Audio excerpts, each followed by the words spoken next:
All right, so what I did was add a little red and a little touch of the green here on my palette to make another dark. And what I want to do right now is to start with putting in the darks in the painting. So I add a little water to this and go for it. And what I have to do, since I did not choose to go with the masking pen, is I have to go around any of these areas. Now I'm switching back and forth a little bit to my different darks.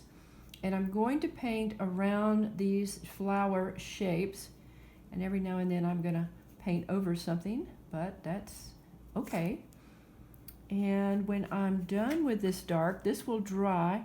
As you can tell from this window, I'm going to add dark over the curtains as well, but I wanted to establish, first of all, the darkest dark, and this will take layers in order for that dark to really pop. Right now it's a gray, as you can tell.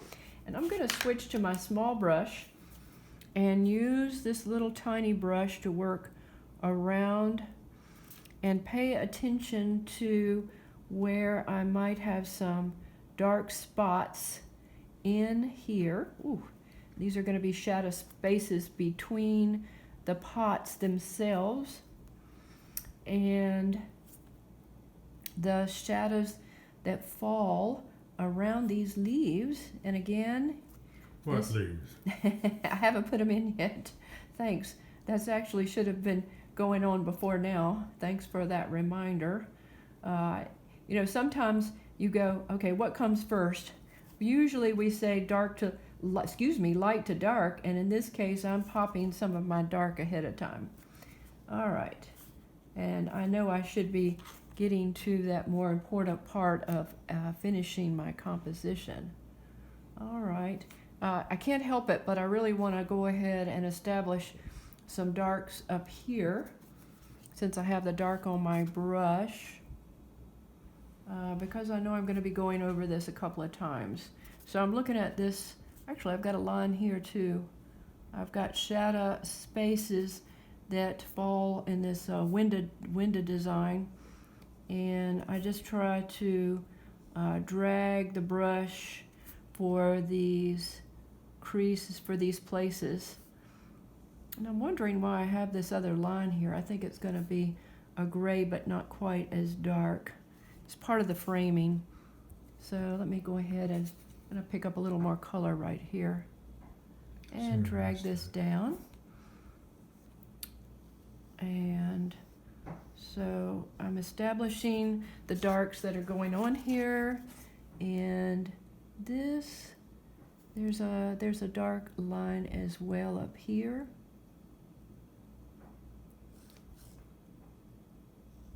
And the dark that falls as the shadow here.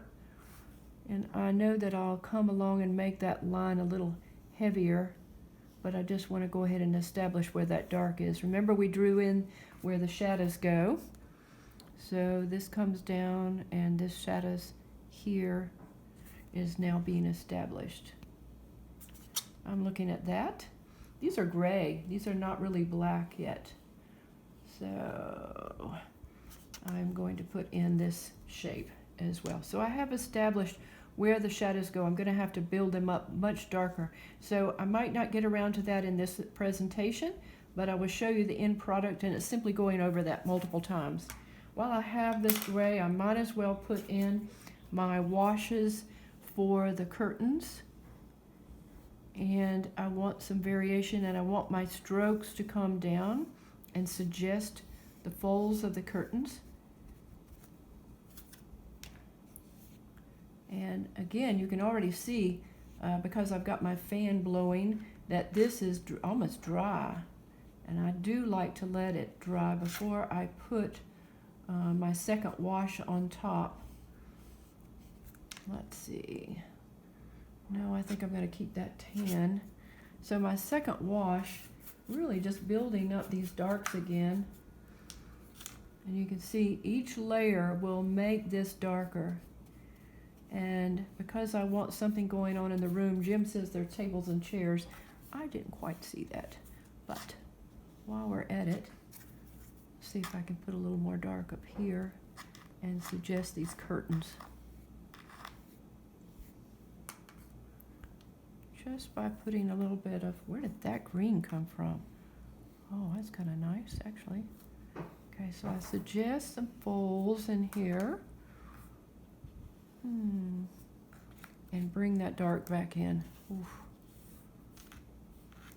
Now I'm losing my nice area that I had, so let me see if I can lift it back out. Nope, it's not gonna happen. So I better leave that alone. It's not too bad. All right, so I'm gonna put some color in. I know I need the greens for my leaves. So obviously those greens are gonna have variations of darks and lights in there. And I want to begin with my lighter. And I'm using that Skips green right now. And I'm putting in the green leaves. I think I want to lift, keep some of those a bit light. And I need to clean all this up with some detail, obviously, and be a little more careful about my next layering of my black. Okay, I want some dark green, and I'm going to add a little red to that green so it's not, well, I got that green a little bit. Now that's too dark, but that's lovely right there.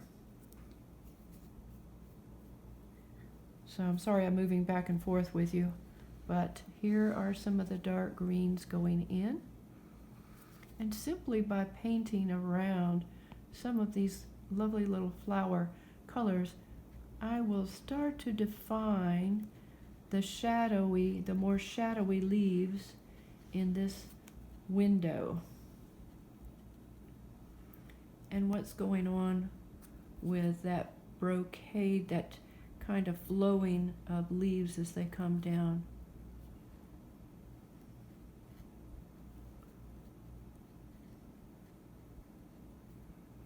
In the flower boxes in the windows.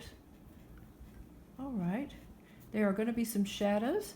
I want to give you a little bit more detail how I will do the shadows, and then I'm going to have to finish this up on my own as I'm going way too fast to do the detail that I like to do.